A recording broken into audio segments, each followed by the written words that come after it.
it's very unusual that you get to sit about a meter away from somebody in silence or semi-silence for a long period of time. Yeah. So you kind of got this almost, so you're there and you're very focused on what you're doing, but at the same time we're having a little chat from time to time, but then these like really intense moments of focus. And I don't think you ever get that type of interaction between two human beings unless you I think that's absolutely this, right. It's unique to portrait painting. It's unique to the relationship that develops between the artist and the subject. And it's a really interesting rapport because you're right, most of it is non-verbal. Yeah.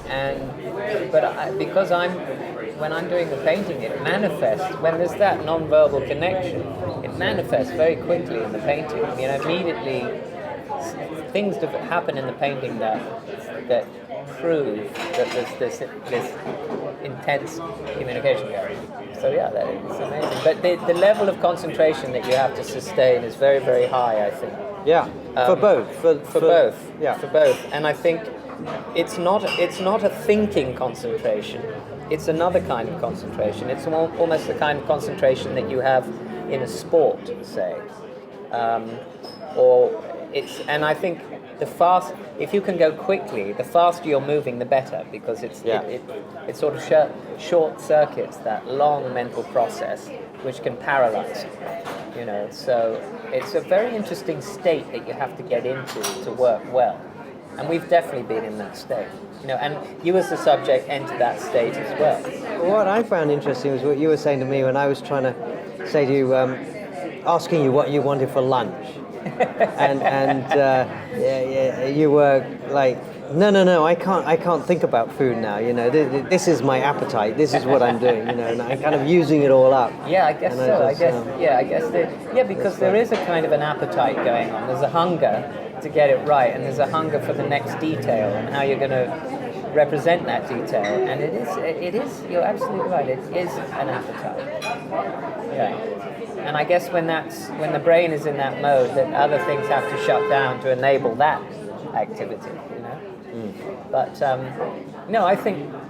really think that the relationship between the subject and the painter in portraiture is almost sacred. I mean, it's a very important thing, and it's I think it's endangered in this day and age. I mean, a lot of photography has taken away a lot of the depth of the transaction and so on, which is a shame because, I think we've experienced that. I mean, today, for instance, I did work a little bit from photography in the morning because you weren't here, and I got trapped. I got into a problem.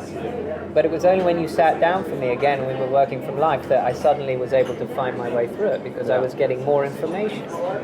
I always encounter, at some point during the process of making a painting, I always encounter that difficult, gristly, intractable moment in the process. It's always there in every painting. Some paintings have 3 or 4 moments like that, which you just have to work through.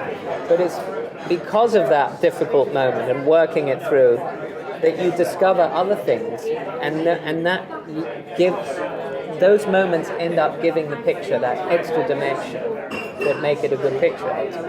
The picture that's a breeze all the way through, in my experience, is lacking something. So thus far, your experience of the sittings has been that, there must be times when you feel like maybe your energy's flagging or you're less focused than other times, or not really. I found that was fine. Yes. I got a little bit restless today because there were customers coming into the restaurant and I knew they wanted to talk to me, and my habit pattern is to jump up no matter what I'm doing and go and then I had to sort of suppress that and just sort of keep the smile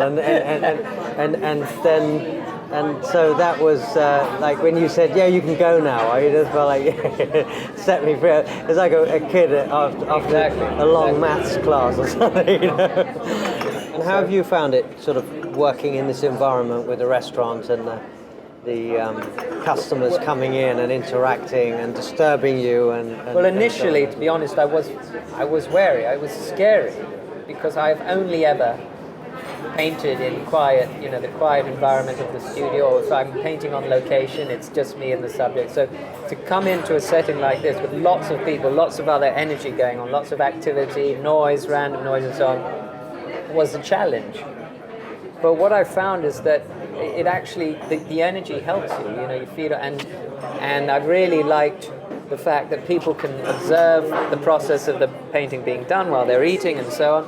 There's a table here, but each day we've doing it, there's always been two ladies sitting on this table, and every time they become quite transfixed and fascinated, and you see that they're not talking to each other at all because they keep looking over and they're watching you and watching the technique. I think it's a very interesting process to observe. The thing is that normally, most painting, obviously people look at paintings and it's the finished product. They don't see anything that goes into it. They don't see the process, the missteps, the journey of it, which is really interesting.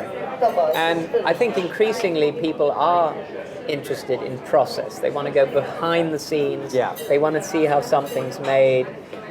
And part of that interest is that we live in an age in which everybody wants to demystify it, and but art I think is that's like the come final now, mystery, because there's George Leonard wrote a book called Mastery, and he said that we've come to this age because of technology and television and film, that we only ever see the climactic moment. We don't see the sportsmen practicing. Now you see them come out, and even now you don't even watch the whole football match because you watch the highlights in the evening in 15 minutes. That's right. Where they show you all the best. And nobody knows what goes in behind the scenes, right. and it's like that build-up of